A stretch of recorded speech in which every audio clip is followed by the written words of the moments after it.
Jew is a funny word because it is because Jew is the only word that is the polite thing to call a group of people and the slur for the same group. Most groups have a good and a bad. There is the same word just with a little stank on it, and it becomes a terrible thing to call the person. Because you can say he's a Jew, it's fine. He's a Jew. Like, that's all it takes.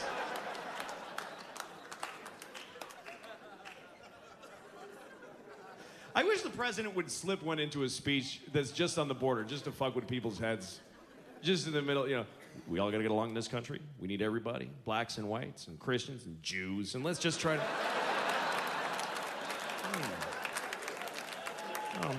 Can't call them on it, but that seemed inappropriate.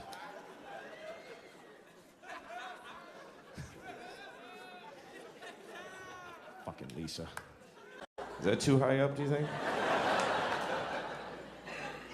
Sorry, I always like to stand just a little bit wrong, you know? Just for my own entertainment, instead of staying like this. Just put it a little bit up here, just so people are like, I don't know why that bothers me. Especially if I'm somewhere I don't like being, like CVS. You know, I hate CVS. But sometimes you gotta go in there. That should be their slogan. CVS. CVS, sometimes you gotta come in here.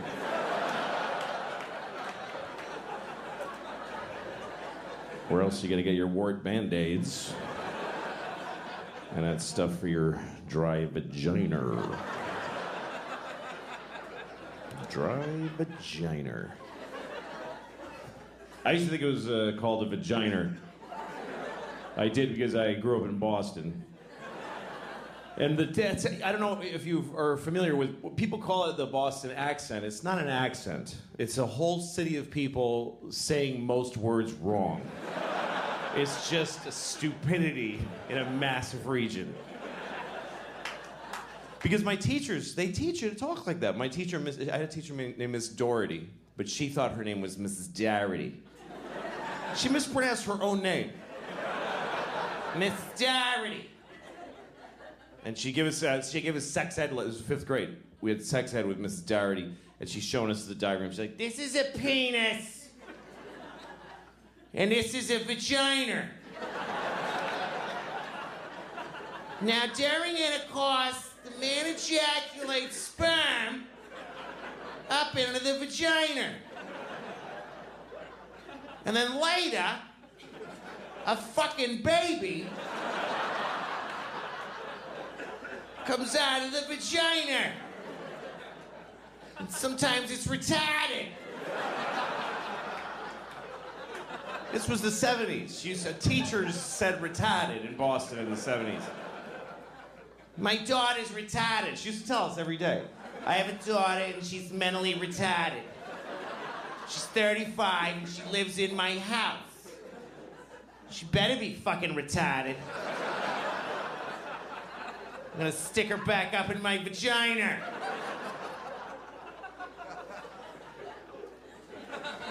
So I thought it was called a vagina until I was like 25. And I remember thinking it was like it's a vagina. It's like a thing that vagines, you know? Like you use it to I gotta vagine my driveway. I don't know, just gotta vagine this new table I just made. That would make a nice table. Like you make a new table and then you take the 80 grit paper and you sand it, and then 120, and then you go, "All right, honey, get up there," and she just... It's like an old, like one of those Danish tables, or like a, ooh, nice old Italian table. "This table is very smooth because my wife have a very juicy boozy, and she vagina the table. And my family, we do this for generations, and we vagina." All right. There's always somebody going through security who's like, "I don't want to take off my shoes. Stupid. I'm not a terrorist." "Oh, that's right. We only make terrorists do that. I'm sorry."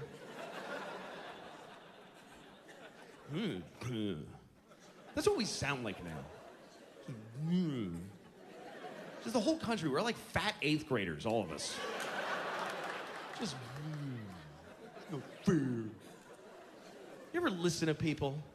When I was in England, I went into this cafe full of Afghani people, and they just had crackly energy to their language. I don't know what they were saying, but it was like, there's energy. We don't have that anymore. Do you ever listen to people? You ever listen to what people really sound like? The other day I was in some whatever coffee place. I don't know, you can only be in 6 places, whichever one I was in. And I'm listening to just fat white people talk to each other. I'll tell you a little about my life. I was raised in an orphanage about a block from my parents' house. And that's a joke, but my father, this is true, my father is Mexican. And, hey, you're not supposed to be here. Anyway, no, but I won't, no, it's all right. Good for you. Naughty, naughty. All right. My father's Mexican. My mother is dead. So I'm half dead on my father's side. On my mother's side, my father's Mexican. A lot of people don't believe I'm Mexican. And when I tell them I'm Mexican, they say stupid things like, well, how can you look like that? What do you mean, how? Like I'm trying not to look Mexican? Like, no, look, see? I'm not Mexican. Then I get home like, Señor.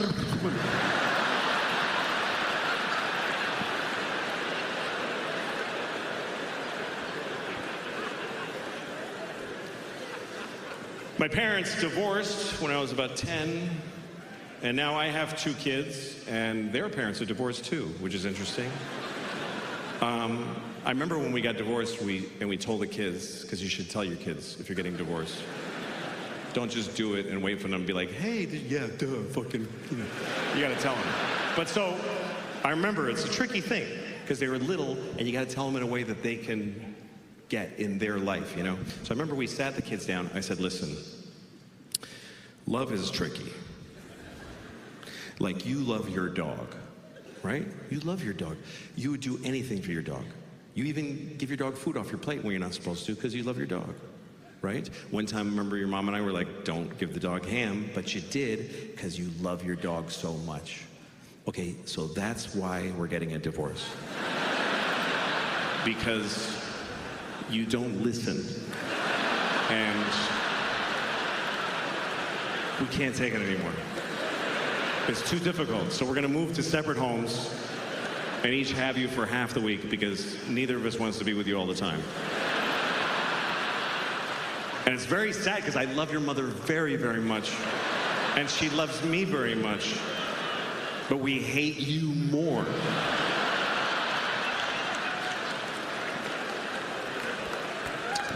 So that's how we handled it.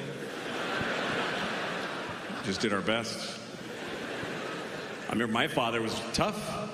My dad was tough, Mexican father. I remember one time I was 6 years old, I was crying, and my father said, I'll give you something to cry about. And then he fucked me in the ass.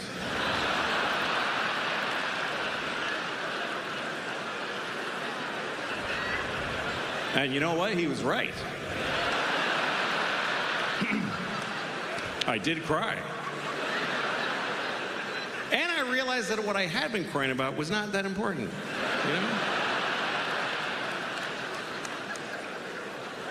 So, you know, you gotta teach your kids, man. You gotta teach your kids.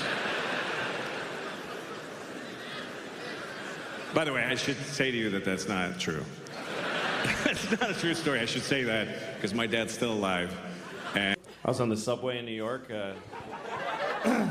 This isn't another sex story. This is a traveling story. Are you ready? So I'm on the subway, and I'm standing there. I wasn't holding anything, I just like to stand like this. I'm standing there. I walk around the city like this. Hi. So I'm standing there, and from behind me over here, I hear this. I hear, and I was like, ooh, okay. This is a crazy person. I mean, it's not a big surprise in New York. Then I heard it again. I was like, all right, I want to see the crazy person. Just want to take a look. So I look over, and it's not what I expected. It wasn't a big homeless guy with 2 sets of headphones that don't work or anything like that. It was a young woman. She looked like she was about 21. She's standing there. She's very kind of nice, properly dressed. She was very like Michigan-y or something. Very suburban-y, Michigan-y kind of thing. And she's standing there with a ponytail. And then all of a sudden she starts going like this. She goes, la la la la la la la. La la la la la la la. And I realized, oh, she's like a student, like a singing music student. And she's doing her vocal exercises on the subway. And you know what? It wasn't charming or nice. It was arrogant and rude. Because she just had this look like, I'm so cool because I'm studying music in New York City. And I just do my thing right on the subway every day. La la la la la la la, everybody. La la la la la la la, tired nurse who just did a 14-hour shift.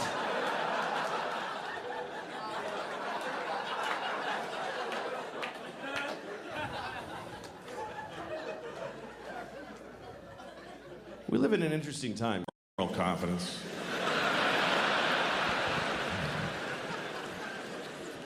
The kind of confidence I have is very specific.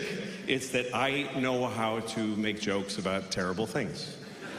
I know how to do that, and I know how to do that. So that's my core competency. And there's certain people that think there are things that you shouldn't make jokes about, like Auschwitz. You shouldn't make jokes about Auschwitz, some people think, because it was terrible. Many people died there. Children were killed in Auschwitz. Children that could have grown up and moved to Brooklyn and hated black people, and they didn't get to do that. Exactly. It's terrible. It's terrible. So some people think you shouldn't joke about Auschwitz. I have a friend, a comedian from England, who made a joke about Auschwitz last year. He got in a lot of trouble. It was a big deal. It was in the newspapers. He lost jobs. And at one point, Auschwitz tweeted about it. It said Auschwitz with a blue check. So it was like, oh, cool, it's really them, you know? And they tweeted like, that's not funny. And I don't know. I mean, who's running the social accounts? Why is the death camp tweeting? Who is it? I got a summer job at Auschwitz. I run the Twitter. What's...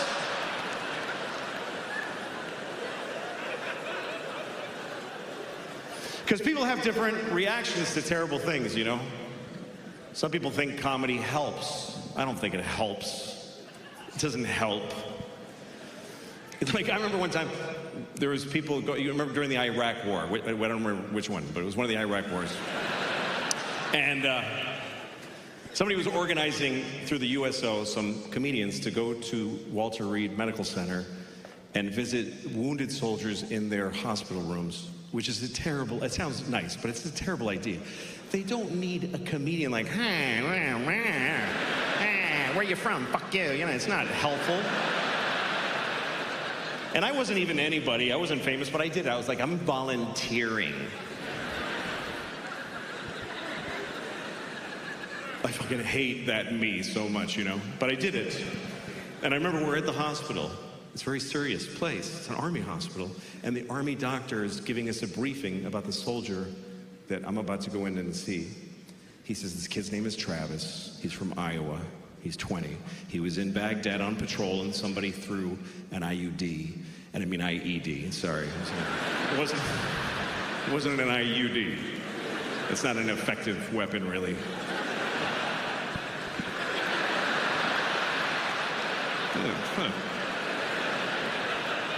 No.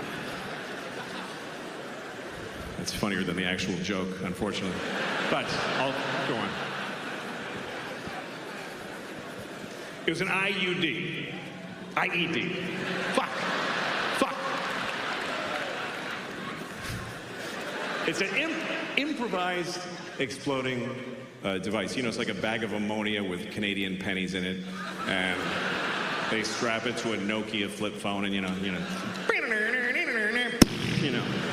That's what happened at Travis.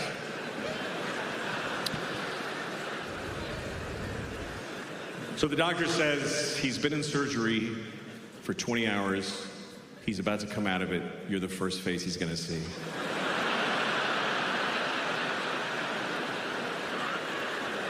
I was like, can we get his mom to open for me, maybe? This is a bad idea. So I asked the doctor, I said, hey, what do I fucking say to this kid? He says, here's what you don't say. He said, don't say, how you doing? And they tell you that.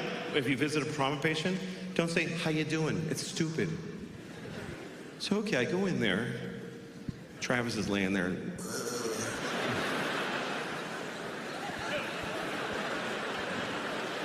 I'm like over his bed. It's obscene. I can't say, how you doing? So I said the only worst thing. I said, what are you gonna do now?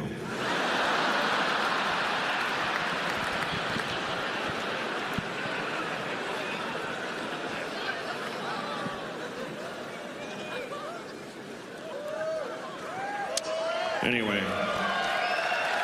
that's what happened with Travis. But, you know, people's reaction to terrible things is different depending on, like, some people, you know, try to, like, I saw a store and on the door it said no hate allowed in here. But I love traveling because you see people. I love to see people. I like to watch people in their lives. That's the fun part. I was in Glasgow, Scotland. I saw something I hadn't seen before. There's an old Scottish man with a little boy holding his hand, and they're walking together. Really sweet. Then they get to the train, and the man says goodbye to the little boy. He kisses him on the lips for a long time. I was like, fuck, they do that here? Like, it's like making out, like just kissing. And the kid had his hand on the back of the guy's neck. Like, it's just... And I was like, oh no.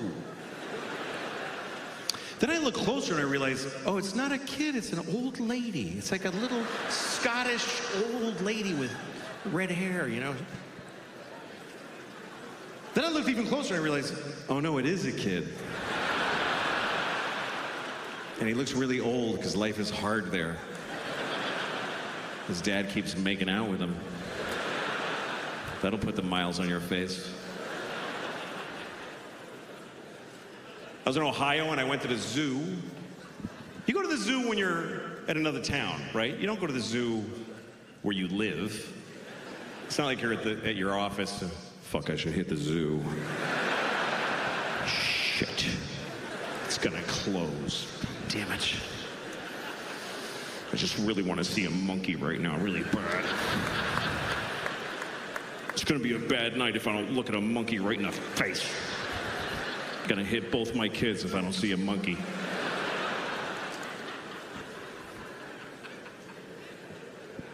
So I went to a zoo with my friend in Ohio. We went to see the lion. It's always a shit lion. It's never a good lion. He's never going, rawr. He's just laying on a fake rock, eating lamb from Costco. And my friend said, that's depressing. They should free that lion. It's like, what are you seeing in your mind right now? He said they should take him to Africa. And what, just let him out of the car? Well, hey, good luck, lion. And the lion's like, what the fuck is this shit? Then the African lions find him. They're like, hey, how you doing? Where are you from? New York City. I am a native New Yorker. A lot of my friends that used to live in New York have now left, yeah. They'll ask me stuff. They're like, what is New York like with the pandemic winding down? I'm like, I don't know. It's kind of empty, but there's still nowhere to park. Which is crazy when you think about it, because 43,000 people died from COVID here, so where are all the parking spots? Now, I know what you're going to say. They didn't all drive, but there should be at least 5 extra spots. I shouldn't be circling for hours. I still hit traffic. That's how I know we have not even made a dent in the number of people that need to die in New York City for it to be enjoyable. It's not great. I lived in New York City my whole life. I've never had a good day. People are like, why don't you move? I'm like, where am I gonna bring this attitude to? Think I'm gonna do well in Oklahoma? Yeah, and if you drive in the city, you can't be a good person.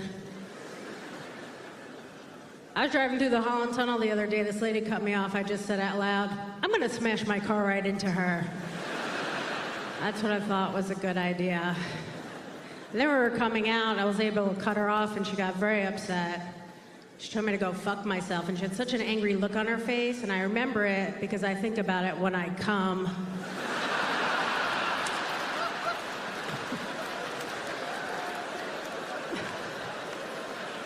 Yeah.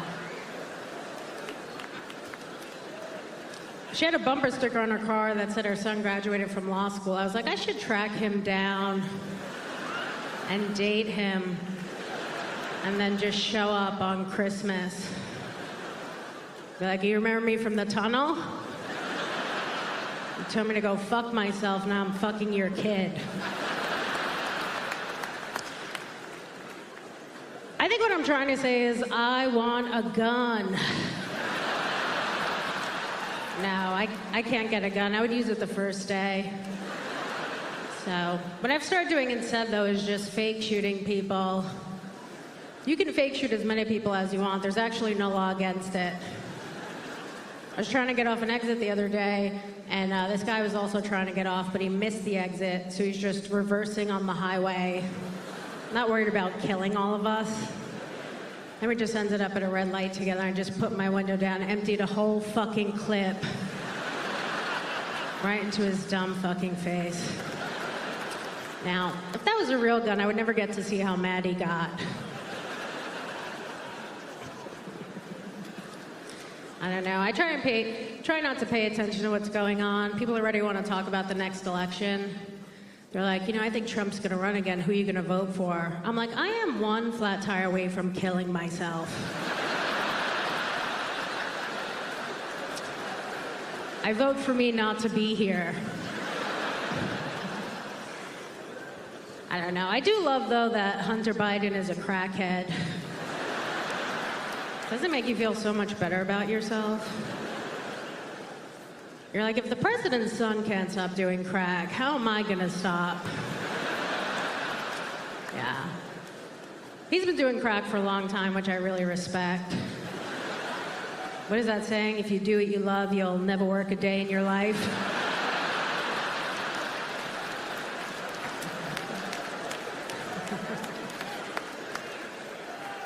I don't think his family cares if he stops doing crack or not. I think they're like, hey, can you stop filming yourself while you're doing crack with hookers?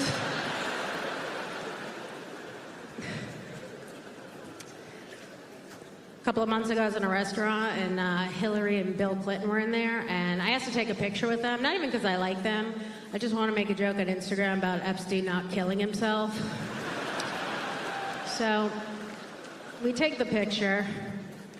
And then Bill goes to take a selfie with just me and him, and Hillary goes, she already got her picture. I was like, Hill, it's a little late in the game to be on it. I know. She was so mean to me, it made me very upset that I voted for her. And then I started thinking about what their fights are probably like. At some point, he has to want to shut her up. He's like, well, we're gonna eat dinner where I want to eat tonight because I won the election. Actually, I won twice, and I had to run against real people. How upsetting do you think that is for Bill? If I was Bill, I would have been so embarrassed that I would have hired the same people the Clintons hired to kill everybody else that works for them. Have them just kill Hillary. I don't know. I do want to be rich, though. We all want to be rich. I don't want to be too rich, though. I do want to stop right before it's okay to fuck kids.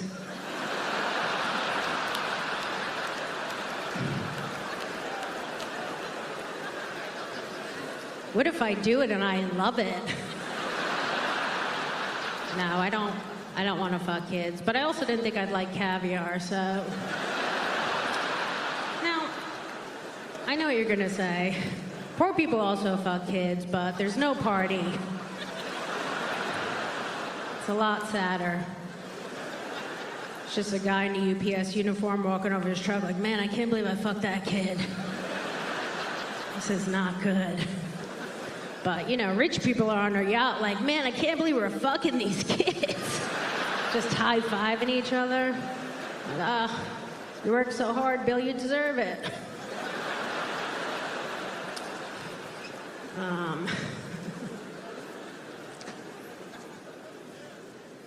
My godchild told his mother, who's my best friend, that he's transgender. And me and her were talking about it, and I was like, well, do you think he's confused? Do you think he is transgender? Or is there a small chance he failed every subject in school this year and doesn't want to get punished this summer? You can't punish a transgender kid. Honestly, if a transgender person murdered your whole family and you were being interviewed by the news, you'd have to be like, I feel so blessed that they would choose to murder my family. I'm so happy they can just be who they are.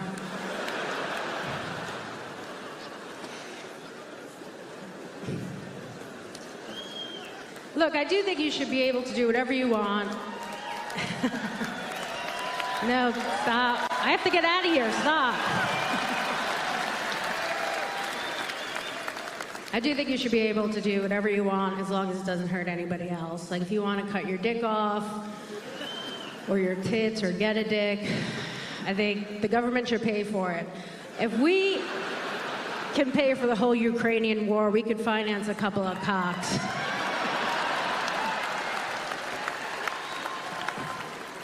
It does make me think, though, there's got to be just like a lot of loose dicks and tits in a landfill somewhere. And we got to make sure it doesn't get into the ocean. Then all of the turtles are going to choke on all of the cocks.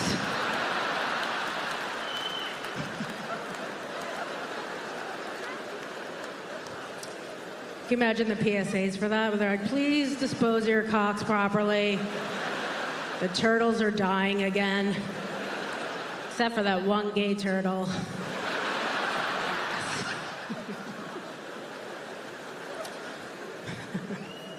I don't know. Only 5% of the population is transgender, and they're all in the 8th grade.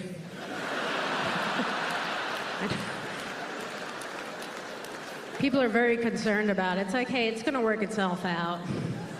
They have no idea what being trans is. They think it's just changing their name.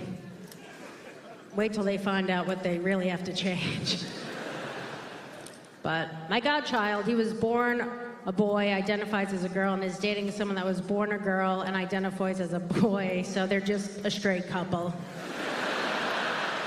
So, it's gonna be okay. Personally, I do love transgender women. I think they're very pretty. But that's the thing, like, no matter how pretty your face is and how nice your new pussy is, you're still gonna shit like a dude. There's no surgery for that. Like, Elaine, you shit 8 times today, and most of it's on the wall.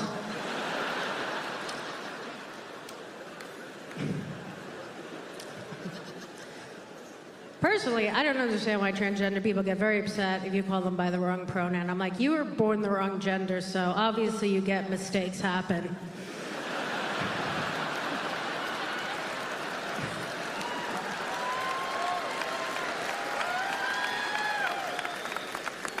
I don't know, I'm glad we could all get together. I know it's been a couple of rough years for all of us. I do think, though, it's been the hardest on white women. Oh my God, everybody hates us so much. I'm like, I don't know why, we're being the most helpful. Like anytime we see a black guy, we're like, hey, I'm gonna call the cops, they give you a ride home. Not all white women suck. It's usually the ones that are wearing scarves in the summer. Just getting upset by jokes that have nothing to do with them. We're like, why are you getting upset about this joke about Asians? Let Asian people get upset about that. Why try to take that from them also? I figured it out, though. We just have way too many white women right now, and nobody is checking us. And it's because we don't have any more serial killers. They were keeping down the white woman population. Whether you want to think about it like that or not, Ted Bundy was a hero. And how do we repay him? We locked him up for doing the Lord's work. Yeah, Ted Bundy was a family guy. He just wanted to hang out with his kids and read to them and hold his wife's face while they fucked, but he couldn't. He had to be out there every night just killing white women so that black people could be safe. And when you think of it like that, it does make you think that Martin Luther King was a lot of talk. No, obviously, I think they're both great. They're both great, you know. Let's be honest, you know, MLK wasn't out there killing white women, you know. He was too busy fucking them. What? He could have choked some of them out a little too hard. It's almost like he didn't care at all. I guess what I'm trying to say is Ted Bundy has done more for black people than Martin Luther King, and he should also have a holiday during Black History Month. All right, guys, that's all for me. Thank you so much. I don't like when I was a teenager, I hated all that time. I hated being a teenager. And then I discovered drugs. And then that's all I gave a shit about. I don't know how I'm gonna tell my kids. How the fuck do you compete with that?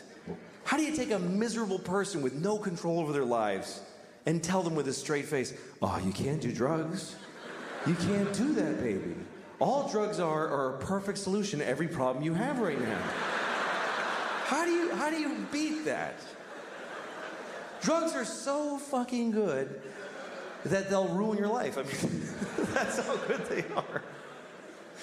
I can't do drugs now because I'm 44, and I can't hook it up. I can't make that happen. If you're 44 and you want to get high, you got to hurt your back. That's pretty much the only option you have. Hurt your back, get some Percocet, and then you go, I'm gonna get a babysitter and take 3 at a diner. Like, just sad. I'm a little drowsy. Woo! I never really could have like I wish I was a drunk. Like that, I love romantically the idea of being a real drunk in my bathrobe all day. Everybody who loves me is always crying. He's destroying himself. I can't watch anymore. Shut up, then. Yeah. Showing up at my kid's school play halfway through. You show who you are, baby! I wish I could be that guy. But I can't drink because I just get tired. I go to sleep. I don't know how people drink and then do shit. Like when I see movies or TV shows where there's people in an office having a power meeting and they're clink, clink, they're making a drink in the daylight with a tie on. Well, Senator, hope you play ball with us in this construction deal, if you know what I'm saying. Yeah, well, I'll see what's in it for me. How is the next scene not all those people just lying on the floor like, oh, fuck. I can't believe I drank whiskey at noon.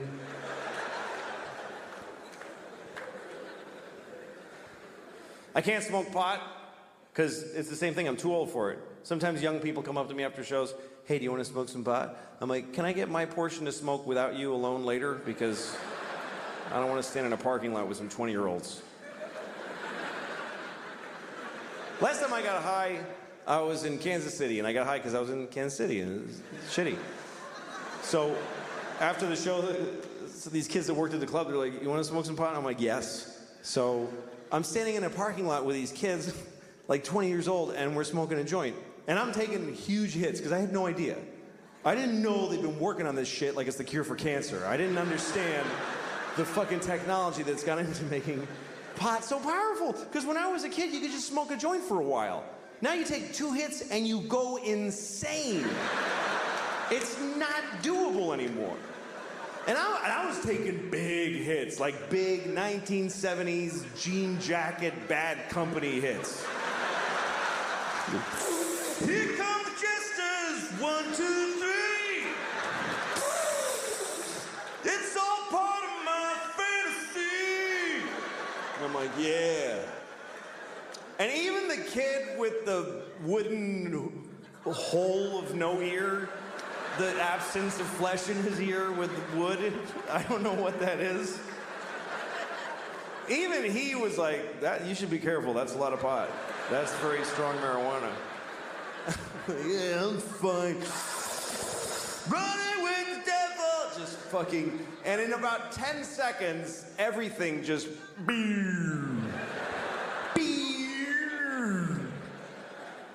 And I'm like, oh shit. This is an ordeal now.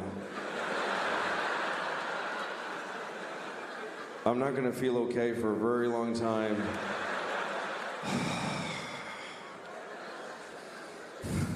And everybody's just standing around and talking, and I'm hoping, like I'm really hoping that I look like this.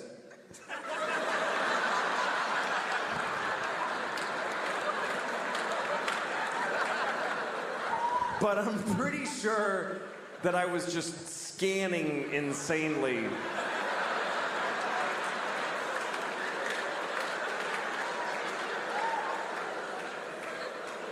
I was actually counting, like, look at her for 5, 4, 3, 2, 1. Switch to him. 5, 4, 3, 2. Randomize. Don't go in the same direction. 5, 4, 3. Nod your head. That looks like you're listening if you nod your head. Ha ha ha. And at one point I realized I need to get out of here because the air is hitting my arm weirdly and they can tell.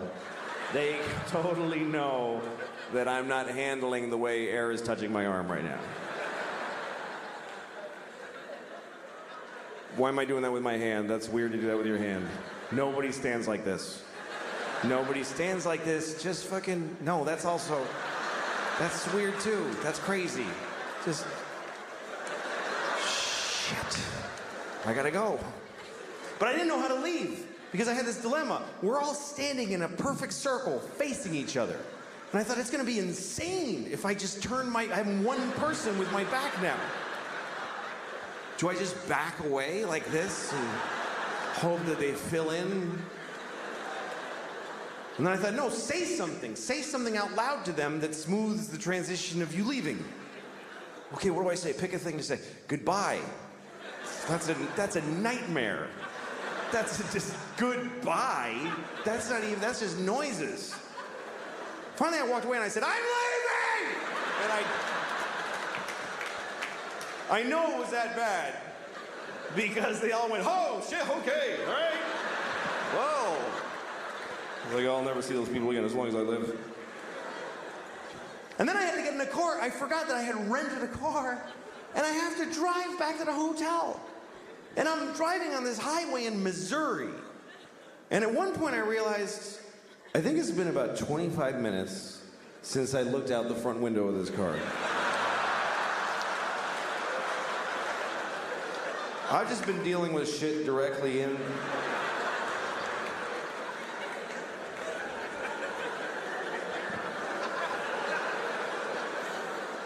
Oh, shit. There's a whole spectrum of responsibility out here. I'm supposed to take part in this. And then at one point, I remember I was at a drive-thru, and I was terrified because there's a lady sticking her head out a window, and she's mad. She's going, sir, sir. I just kept saying, I don't know, I don't know, I don't know. I had the window closed. I had no fucking idea. What part of the transaction am I? Did I pay yet? Have I ordered? Have I been sitting here for 40 minutes just eating at the window and I ate the paper and everything? Sir! And I just went, I don't want it! And I just fucking bolted.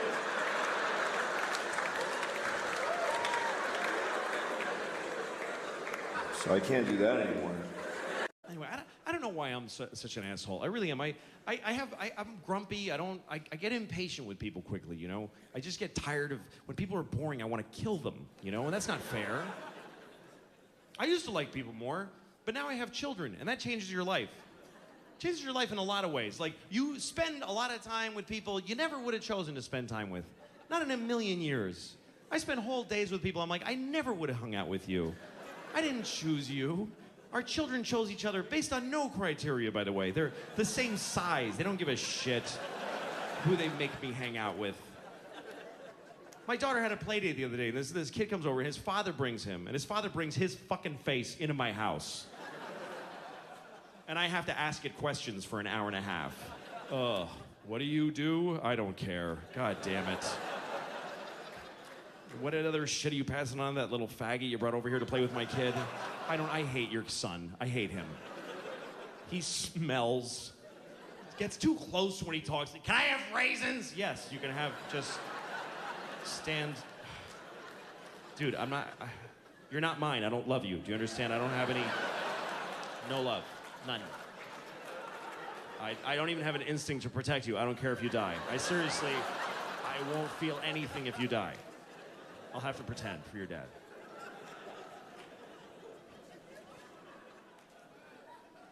I like kids. Parents. I'm an old man. I'll be gone very soon. I worry about getting old only because I don't want to lose my memory, you know? I mean, some of it I would love to lose.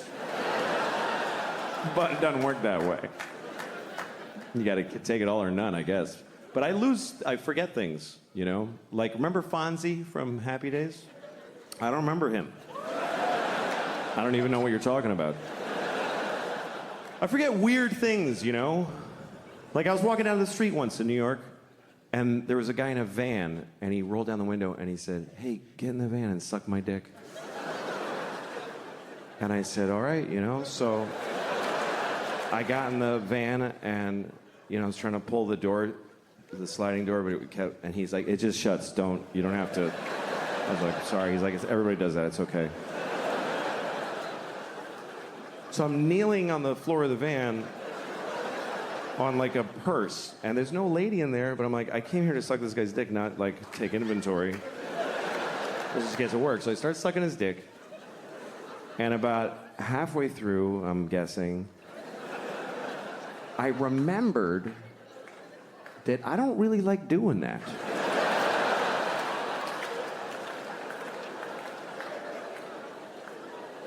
So, senior moment. Let me ask you a question.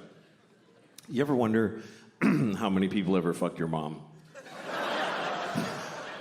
We're almost done. You're doing great. This is important to me. You ever look at your mom and go like, "Mom, how many dicks? Just how many?" I lost my mom, so those are the things I don't know, so I'm curious. I don't feel like a lot of dudes fuck my mom. Not because she's like pure, because I don't think so. But I hope it was as many as she wanted. That's what I hope. I hope she got all the dicks she ever dreamed of, because I loved her. I hope at the end my mom was like, "That was plenty of dicks."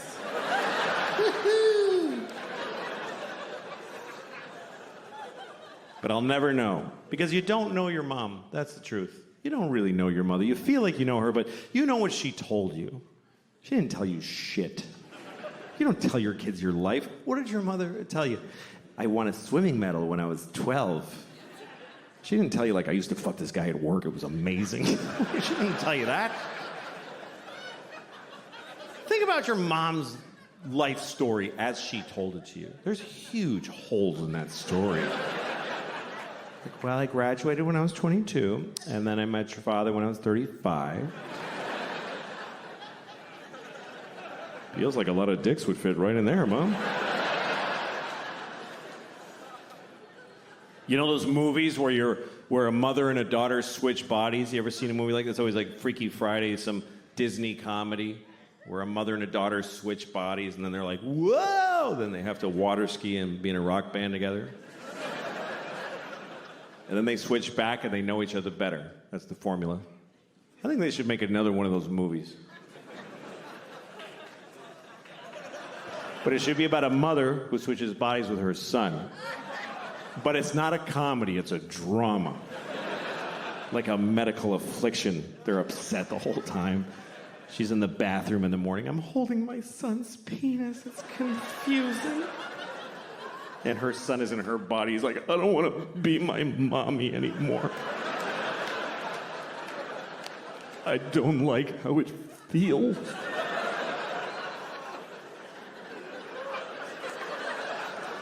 And his dad comes home and he starts fucking on me. Oh, God. What's happening now? I don't like this. But I don't want to say no to my dad.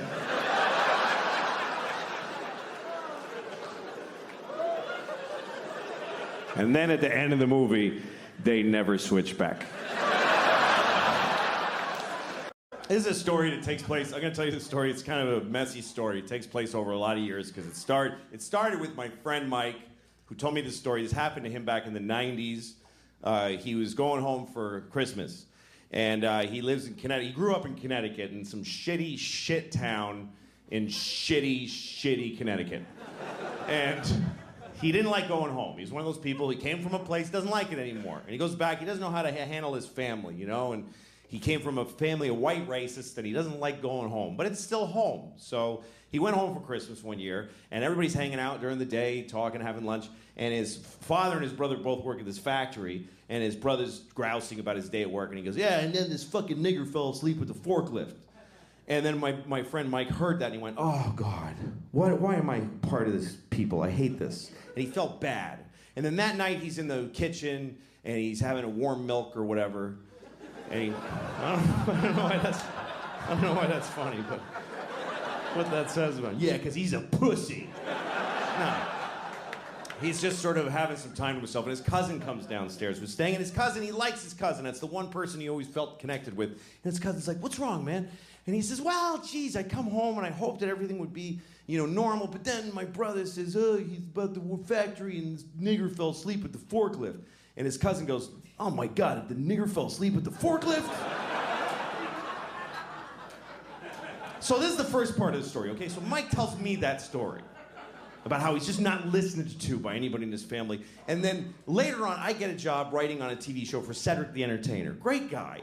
And he had a show, and he hired a writing staff, half white writers, half black writers. So at lunchtime, we talked about race. It was just, we'd have these provocative, interesting conversations, trading notes about race, the white writers and the black writers. And I told that story. I told the whole thing about the guy, nigger the forklift, and then the cousin saying, nigger the forklift. And then one of the writers, a black writer, he goes, there's nothing worse than a nigger falling asleep at the forklift. Making it harder for the rest of us. Still, nobody's quite hearing what my friend was going through. And then, about a year later, I'm hanging out with my friend Dino. Dino's Greek. He has no dog in the race. He doesn't care either way. He's Greek. Greeks aren't white or black. He just got a big nose and he just stands there.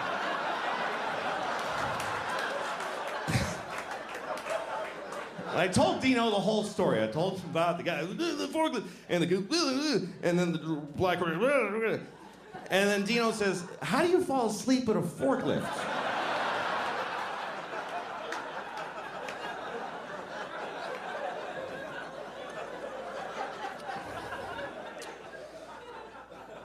The guys, the dudes, the going out to get laid dudes. You know those guys that walk in packs of 9 down the bar street, the going out to get laid guys? They all got the same button-up stripey going out to get laid shirt on. They all got the same stride. There's one short guy behind them like...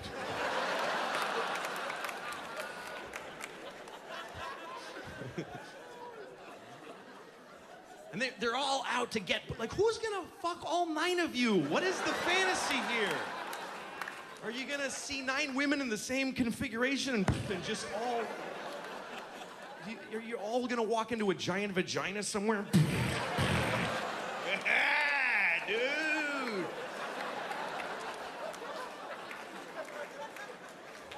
And then later they're in front of a pizza place just angry at each other. You said there was pussy there, you idiot! And they beat up a stranger, get the energy out that way. Faggot!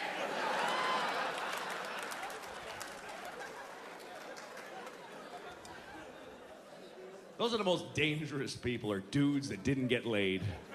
And they're just fucking...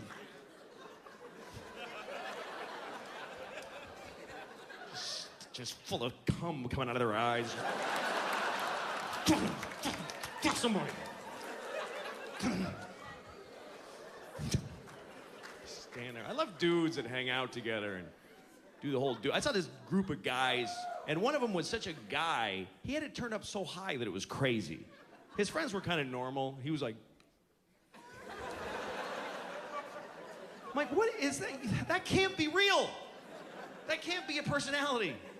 Does he do that at 4 in the morning when he's peeing and nobody's in his apartment? He's like,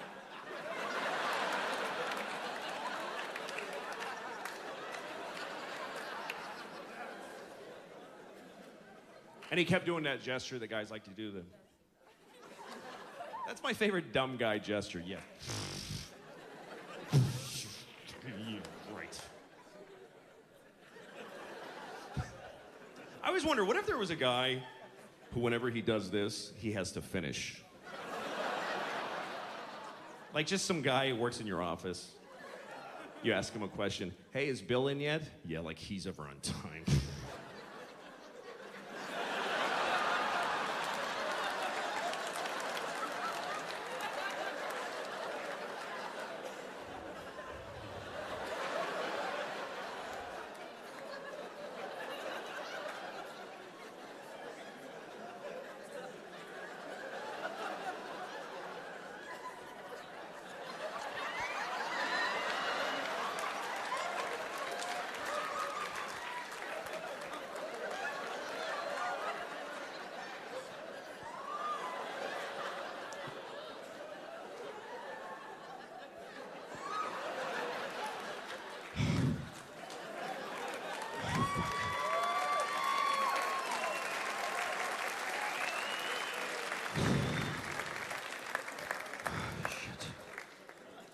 Seriously, that dude's always late, man. I'm serious.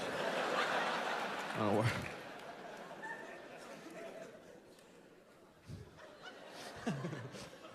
about most parents, like this whole country, our thing is the children. We have to do it all for the children. And meanwhile, nobody gives a shit about how they raise their kids. People put minimal effort into it. They have their kids are like they're like consumers of their kids. Like they want to call customer service. Why does he play video games all day? I don't understand why he plays video. Maybe because you bought him a fucking video game, you idiots. Throw it away. Who told you that was a good idea? A developing mind. Fucking idiots.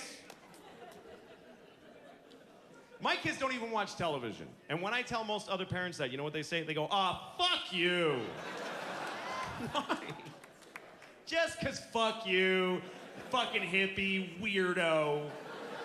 They're gonna grow up weirdos. Because they don't watch just fucking anger and colors screaming in their face. If your kids watch TV, here's what you should do. Just if you think that's really a good idea to have them watch TV, when next time your kid's watching television, just come up behind them when they don't know you're there and just turn it off without any warning. Just go, watch what happens. They go, do you think that's a good sign? Do you think it's a sign that it's healthy for them? That when it's taken away, they go, because you've created such a high bar of stimulus that nothing competes. A beautiful day is shit to a child now. A gorgeous panoramic day with hawks catching fucking mice and flying away. And bears with fucking fish in their teeth. And the kid's like, I want to watch a television! This is nothing! That's what's wrong with our kids. They can't